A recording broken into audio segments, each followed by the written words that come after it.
Donc, bonjour à tous et bienvenue à notre leçon de français de la semaine. Cette semaine, nous commençons le chapitre 12, partie 2, l'homme et ses amis. Nous allons parler des animaux, des espèces menacées et apprendre à exprimer nos désirs et obligations à l'aide du subjonctif. This week we begin chapter 12, part 2, where we will talk about animals, endangered species, and learn how to express desires and obligation using the subjunctive. So what you will have complete by the end of this module, you have to watch the week 11 lesson video, which is this video, review all associate material in this module, so the PowerPoint presentation, complete all my tab activity for chapitre 12, partie 2, take the week 11 quick check quiz and complete the weekly check question. Donc, sans plus attendre, nous allons commencer notre leçon de la semaine. L'homme et ses amis, les animaux, le subjonctif, les désirs et les obligations. Alors, before we dive into the grammar, I want us to think about our relationship with the natural world. So look at these magnificent animals on your screen. OK? Donc, nous avons le cachalot. Le cachalot vit dans les eaux profondes de l'océan Atlantique et de la mer Méditerranée. Nous avons l'ours brun qui avait presque totalement disparu de la France au début du XXe siècle à cause de la chasse. Nous avons le lynx boréal. Le lynx boréal vit dans les montagnes des Alpes et du Jura. Le grand hamster ce rongeur vit dans les champs de maïs, de blé, d'orge ou de lucerne en Alsace. Nous avons le rhizonophre de Merelli. Cette chauve-souris vit dans les cavernes du sud de la France. Elle est gravement menacée par l'homme qui détruit son habitat naturel. Donc, So, quelles espèces sont menacées en France? Lesquelles sont une surprise pour vous? Pourquoi? Dans les espèces menacées ici, nous avons comme le cachalot, l'ours brun, le lynx boréal, le grand hamster, le rhizonophre de Merelli. La surprise pour moi ici, c'est le grand hamster le grand hamster qui se ronge, qui vit dans les champs de maïs, de blé. Bah, je ne savais pas que le grand hamster faisait partie des espèces menacées. Euh, et pourquoi est-ce que ces espèces sont menacées? Nous pouvons voir ici que généralement, c'est la perte de l'habitat, donc l'habitat qui est euh, le lieu le lieu où vit l'environnement en fait d'un animal, lorsqu'on le détruit, ça porte à leur disparition. Donc, fragmentation et perte de l'habitat. euh, ici, peut-être, par exemple, pour le lynx ici, peut-être on pourrait parler de manque de proie pour lui, lièvre, chuté, le braconnage. Le braconnage aussi, le braconnage, c'est, je pense, l'une des raisons pour lesquelles nous avons des espèces menacées. Donc, vous devez répondre à ces questions dans vos réponses à la leçon de la semaine. Vous faites un peu de recherche, qu'est-ce qu'une chauve-souris, où vivent ces espèces menacées en France et quelles solutions proposeriez-vous pour ces animaux? Alors, le vocabulaire ici, toutes les créatures, nous le savons, les animaux font partie de notre monde et ils ont un rôle essentiel dans notre écosystème et notre culture. Nous avons nous avons un aigle, un serpent, un lion, les humains, un tigre, un ours, un oiseau, un coq, un lapin, un rat, une grenouille, une chèvre.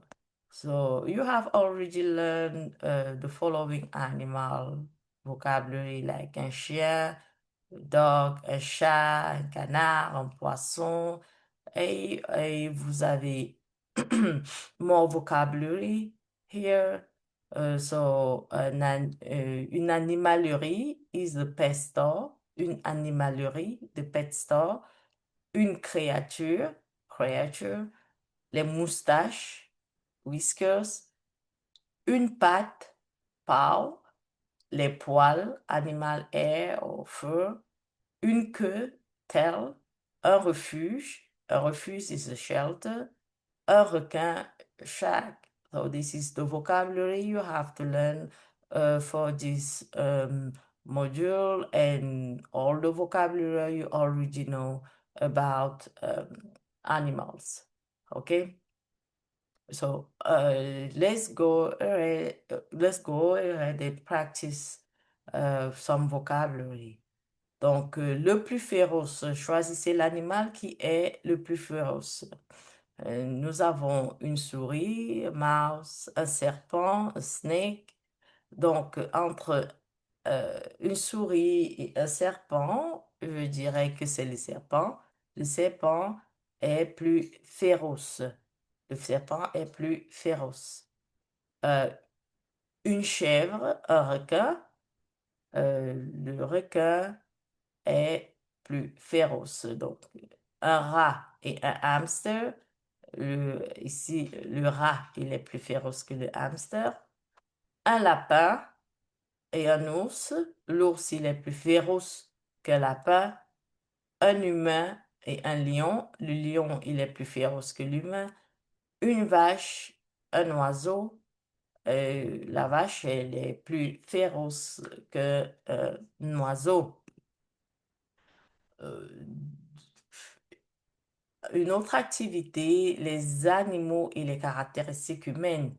Dans les fables de l'écrivain français Jean de La Fontaine, les animaux ont des caractéristiques humaines. Quels traits caractéristiques associez-vous aux animaux suivants? Nous avons une chèvre, par exemple, la chèvre, elle est têtue. Alors, les fables de Jean de La Fontaine, par exemple, ma fable préférée à moi, c'est le corbeau et le renard. Euh, le corbeau et le renard. Oh, donc, avec cette citation, tout flatteur vit aux dépens de celui qui l'écoute. Tout flatteur vit aux dépens de celui qui l'écoute. Ici, nous avons le renard. Le renard, ici, a une caractéristique humaine. Le renard, il est flatteur, par exemple. Euh, nous a- Ici, comme dans notre modèle, une chèvre, elle est têtue. Dans cette fable de La Fontaine, où le renard réussit à prendre le fromage du bec du corbeau, le renard, c'est, il est flatteur. Avec ses belles paroles, il a réussi à voler le fromage du corbeau. Donc, nous avons un rat, un requin, un aigle, un ours, un cochon, un serpent. Le rat, vous allez trouver des caractéristiques humaines pour chacun de ces animaux. Un requin, on peut dire le requin, il est méchant. Un rat, il est malin. Un aigle, un aigle, il est rapide, intelligent. Un ours, un cochon, un serpent, méchant, vilain. Donc, vous allez essayer de trouver des caractéristiques humaines, des caractéristiques humaines que vous allez associer à ces animaux. Ok, les animaux et vous posez ces questions à un partenaire. Est-ce que tu as des animaux chez toi? Est-ce que tu as une amie qui a des animaux chez lui, chez elle? Quel animal ou quel animal? Est-ce que ton ami a acheté l'animal dans une animalerie ou est-ce que tu l'as adopté dans un refuge pour animaux abandonnés? À ton avis, quels animaux sont parfaits pour les étudiants? Ok, donc une autre question en fait, vous allez répondre à cette question dans votre réponse à la leçon. Donc, vous allez lire un mot sur la culture et répondre à la question, dans votre culture, est-ce que les animaux sont vus comme des sont vus comme des êtres sensibles ou sont-ils considérés comme des meubles? Vous allez répondre à cette question dans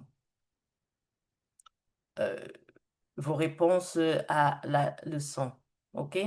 Donc, les animaux sont-ils des êtres sensibles? En janvier 2015, la France a adopté une loi dans son code civil qui reconnaît les animaux comme des êtres vivants et sensibles.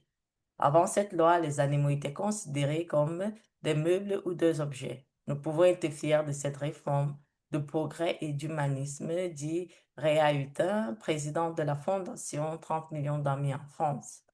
Donc, vous allez lire un mot sur la culture et répondre à cette question.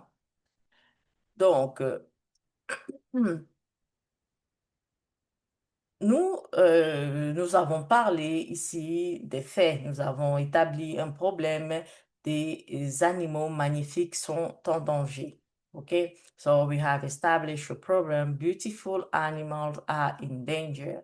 So, nous avons les faits. Nous savons que certaines espèces sont menacées. Donc, pour exprimer des faits comme celui-ci, nous utilisons un mode que vous connaissez déjà. Donc, ce mode, c'est l'indicatif. Donc, pour exprimer, pour exprimer des faits, nous utilisons l'indicatif. So, we have the fact, we know that certain species are threatened. To express fact like this, we use euh, l'indicatif. And you all know very well the indicative. You have donc l'indicatif, c'est pour des faits réels, des vérités objectives. L'indicatif, nous avons le présent, le futur simple, le futur immédiat, le futur antérieur, l'imparfait, le passé composé, le passé simple. Et nous les utilisons pour exprimer pour des faits. Donc, c'est pour des faits réels. Nous avons étudié aussi l'impératif, ou le conditionnel. Euh, mais maintenant, nous devons passer de la description à l'action. Nous devons exprimer nos sentiments, nos souhaits et nos exigences. Donc, nous devons exprimer nos sentiments, euh, nos souhaits et nos exigences. Ce n'est plus un fait, c'est une nécessité personnelle. OK? So we must move from description to action, We must express our feeling, our wishes, and our demand. It is no longer a fact, it's a personal necessity. And so we're going to use le subjonctif. Le subjonctif, c'est une action donc désirée, douteuse, incertaine. Euh, Nous utilisons le subjonctif. OK? Donc, pour parler des obligations, de nos désirs, de nos opinions, de nos volontés, on utilise le subjonctif. Alors, quand utiliser le subjonctif? OK? Quand utiliser le subjonctif? On utilise le subjonctif quand on parle des désirs, des émotions, des obligations, des opinions ou des doutes. Euh, donc, le subjonctif est trouvé dans les phrases avec deux propositions. Euh, so, deux propositions séparées de que et le sujet des propositions sont différents. Ok? Donc, nous avons le sujet plus aimer mieux que, désirer que, préférer que, vouloir que. Et nous avons un deuxième sujet et ce qui est suivi du subjonctif. OK? Par exemple, je veux que tu choisisses les animaux domestiques. Je ici, c'est le premier sujet. Donc, nous avons notre premier sujet, je. Nous avons le premier sujet, je. Je veux que tu choisisses les animaux domestiques. Tu est notre deuxième sujet. Donc, nous avons le je suivi de, de notre souhait. Je veux, il est important suivi du que, je veux que, et nous avons notre deuxième sujet, en fait, qui, tu choisisses les animaux domestiques. Ok? Donc, le subjonctif est trouvé dans des phrases avec deux propositions. OK? Et les deux propositions sont séparées de que. Et les sujets des propositions sont différents. D'accord? So we use the subjunctive when expressing desire, emotion, obligation, opinion of that. And it requires two clauses, a main one, like I want that, and a dependent one with a different subject. Okay? For example, je veux que tu choisisses les animaux domestiques. I want you to choose the pet. I want you to choose the pet. Il est important que nous protégeons les animaux. It's important that we protect animals. So you have two clauses here. You have the main one with I want, that, je veux que, and you have the second one, and the second one is the dependent one, with a different subject. Tu, okay. So, et donc, quand utiliser le subjonctif? Hein? Quand utiliser le subjonctif? Hein? Donc, nous utilisons le subjonctif. The subjunctive almost always occur in sentences that contain a main clause and a dependent clause. Comme je l'expliquais avant, and in which the subject of the main clause is different from the subject of the dependent clause. The expression or verb in the main clause causes the subjunctive to be used in the dependent clause. The dependent clause begin with que, so that. Il faut que vous lisiez ce livre. It is necessary that you read this book. Il veut que nous dormions plus. He wants us to sleep more.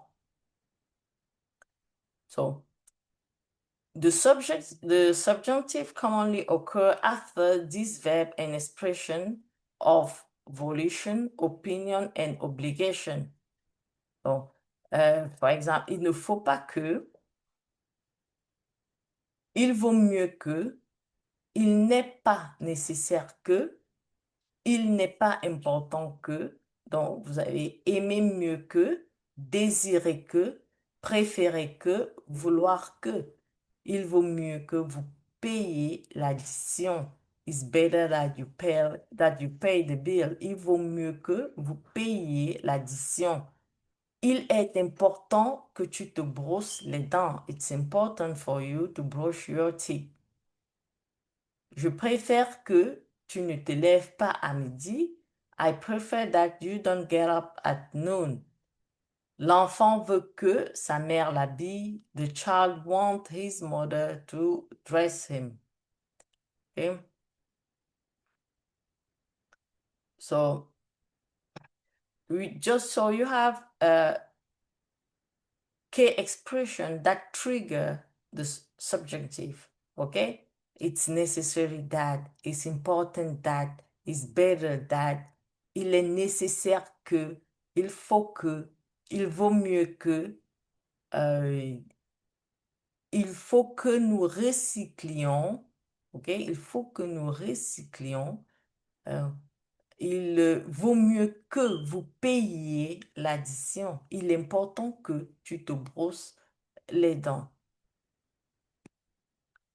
Donc, observez ces phrases. Il est nécessaire de parler avec vos parents. Euh,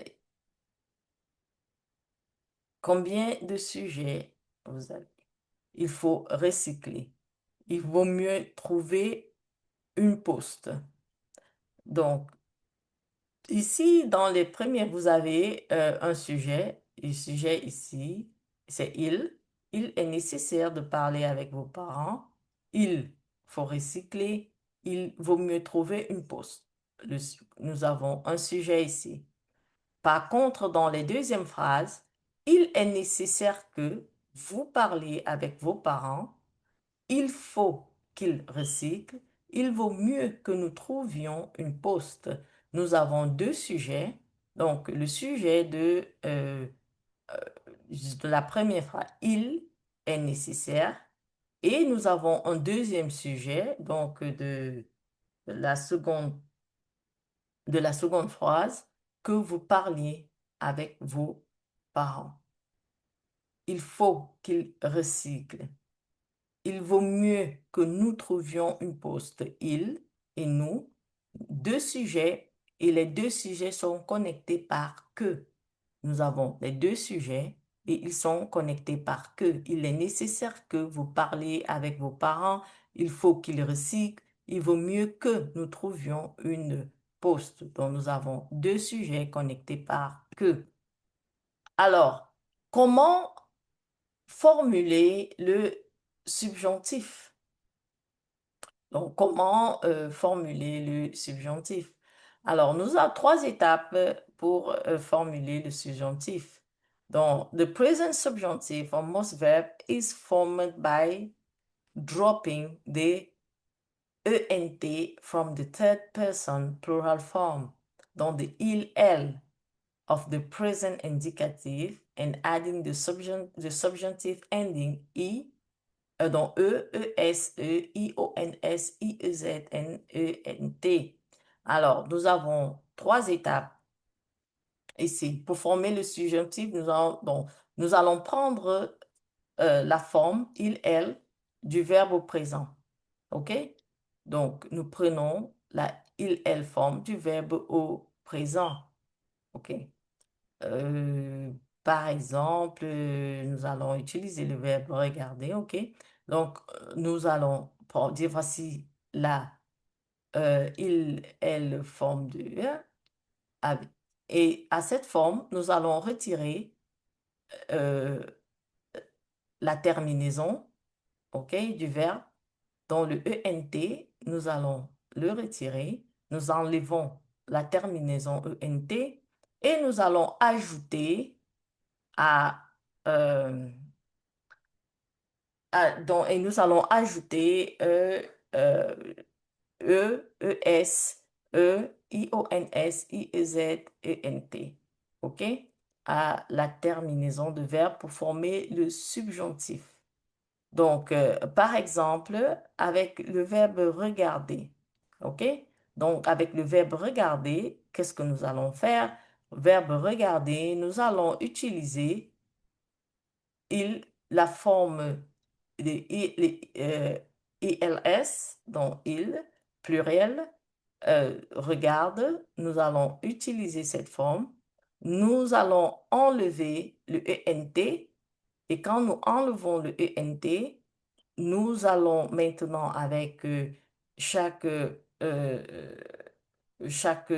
sujet, ici, remplacé par E pour je, ES pour tu, E pour il, elle, on, euh, IONS pour nous, IEZ pour vous, ENT pour il, elle. Donc, que je regarde, que tu regardes, qu'il, qu'elle, on regarde, que nous regardions, que vous regardiez, qu'il, qu'elle regarde. OK? Donc, vraiment très facile, okay? To form the subjunctive, you follow three steps, okay? You take the il-el form of the verb in the present tense. So you take the il-el form for the verb in the present tense. For example, here, regardez, the il-el form is regarde. You're gonna take this form, okay? You remove the ENT at the end, and you add the ending E, ES, E, IONS, IEZ, N, ENT. OK? Donc, voilà comment on forme le subjonctif. Euh, un autre exemple ici, vendre. Vendre, donc le ILS forme, donc c'est ils vendent. Nous allons enlever la terminaison ENT et nous allons remplacer la terminaison par, nous allons remplacer le ENT par les terminaisons E pour que je, ES pour que tu, euh, E pour qu'il, qu'elle ou on, et IONS vendions, et que nous vendions, que vous vendiez, qu'il ou qu'elle vendent. Choisir. Choisir, c'est pareil. Nous prenons la forme de il pluriel, donc qu'ils choisissent. Nous enlevons le ENT et nous remplaçons par les terminaisons E, ES, E, IONS, IEZ, ENT. OK? Donc, que je choisisse, que tu choisisses, qu'il ou elle choisisse, que nous choisissions, que vous choisissiez, qu'il, qu'elle choisisse. Dans la prononciation, faites attention à prononcer avec les formes nous, vous. OK? Donc, que nous choisissions, que vous choisissiez, qu'il, qu'elle choisisse. So some verbs have two stems in the subjunctive, one stem for the nous and vous form, and another stem for the je, tu, il, elle, on, and il, elle forme. OK? Donc, en principe, nous avons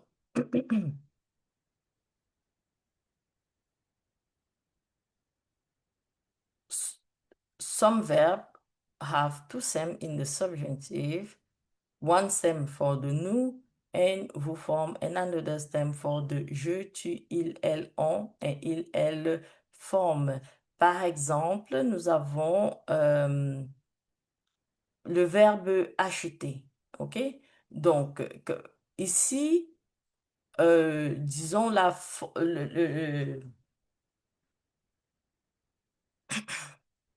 ici, disons le radical du verbe, donc, sera différent. OK?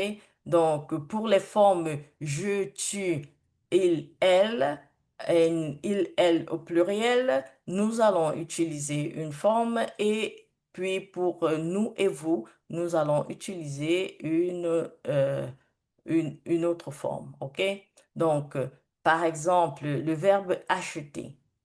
Le verbe acheter, pour les formes je, tu, il, elle et il, nous allons suivre le schéma dont nous parlions avant, c'est-à-dire nous allons utiliser la forme euh, la forme du il, elle au pluriel, la retirer, puis retirer le ENT et remplacer et ajouter euh, les terminaisons ES, euh, E et puis ENT.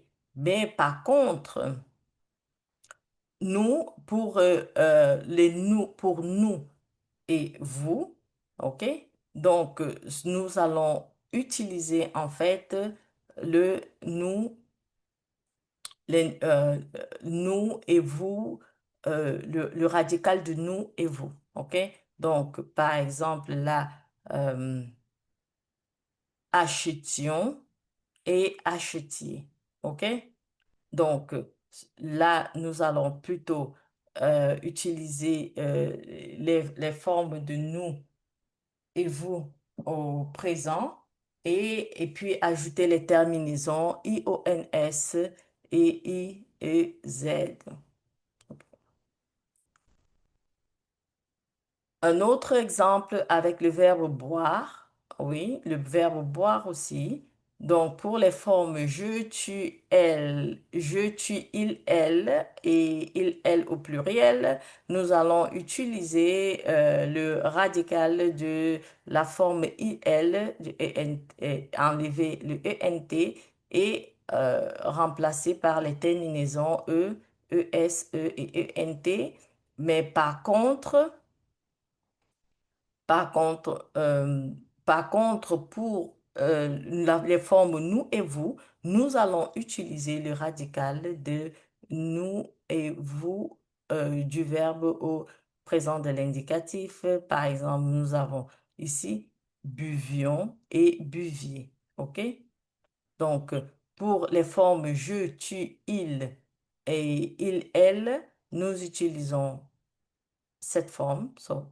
Nous utilisons la forme il, elle au pluriel et nous remplaçons par les terminaisons ES et E. Mais par contre, pour nous et vous, nous utilisons la forme, disons, le radical du verbe boire au conjugué au présent de l'indicatif. Donc, nous buvons, nous prenons le radical BUV et nous y ajoutons IOS et EZ. OK? Other verbs that have two stems in the subjunctive include the following. You have appeler, que j'appelle, et que nous appelions avec un L, comprendre, que je comprenne, que nous comprenions, croire que je crois, que nous croyions, devenir, que je devienne, que nous devenions, devoir, que je doive, que nous devions, essayer, que j'essaye, que nous essayions, payer, que je paye, que nous payons, préférer, que je préfère, que nous préférions, recevoir, que je reçoive, que nous recevions, voir, que je vois, que nous voyons. OK? Donc, pour résumer ceci, nous disons alors, pour former le subjonctif, vous avez trois étapes. Vous prenez la forme il, elle du verbe au présent, vous enlevez la terminaison ENT et vous ajoutez les terminaisons E, ES, E, IONS, IEZ, ENT. D'accord? Et par contre, pour certains verbes, so some verbs have two stems in the subjunctive. So the one stem is the one we were talking about. Donc, the il, elle, the stem of the verb we're going to use and add the terminaison of es, e, et puis ent. But for the form, for the nous and vous form, we're going to use le présent de nous, vous, de ces verbes au présent et ajouter IONS pour nous et IEZ pour vous.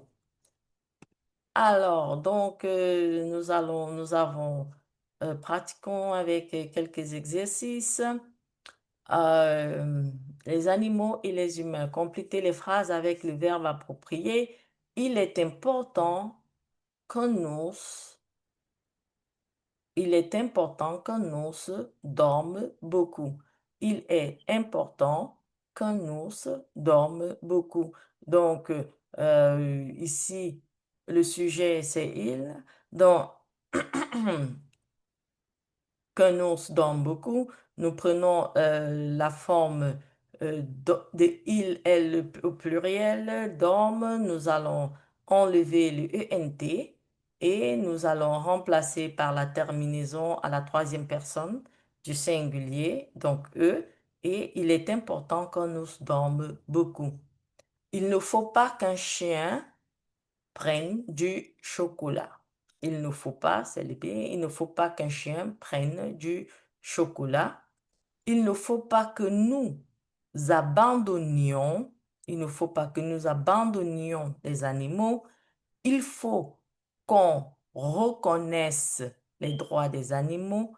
Il ne faut pas que vous mangiez du requin. Il vaut mieux que vous ne jouiez les rats, il vaut mieux que vous ne jouiez pas avec les rats, excusez. Il vaut mieux que vous ne jouiez pas avec les rats. Donc, étape 2, compléter les phrases avec il faut, il ne faut pas, il vaut mieux, il n'est pas nécessaire ou il est important. OK? Il est important qu'un humain se brosse les dents. Il est important qu'un humain se brosse les dents. Il faut qu'on brosse les dents des chiens et des chats.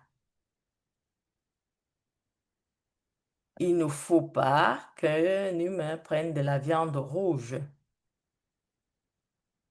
Il ne faut pas qu'une chèvre prenne de la viande rouge. Il n'est pas, il, il vaut mieux qu'un humain boive de l'eau. Donc, vous allez compléter tous ces différents exercices. Pratiquons comment protéger nos animaux et notre environnement. Complétez ces suggestions avec la forme correcte du verbe entre parenthèses subjonctif.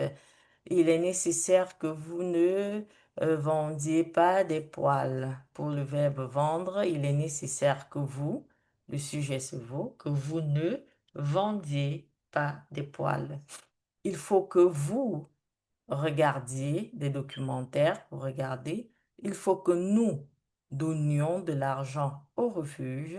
Je préfère qu'ils choisissent de bons produits. Mon père veut que je prenne des vacances en Afrique. Paul désire que tu ne visites pas des animaleries. Il est important que tu n'achètes pas un requin. Donc, les désirs de Patrick.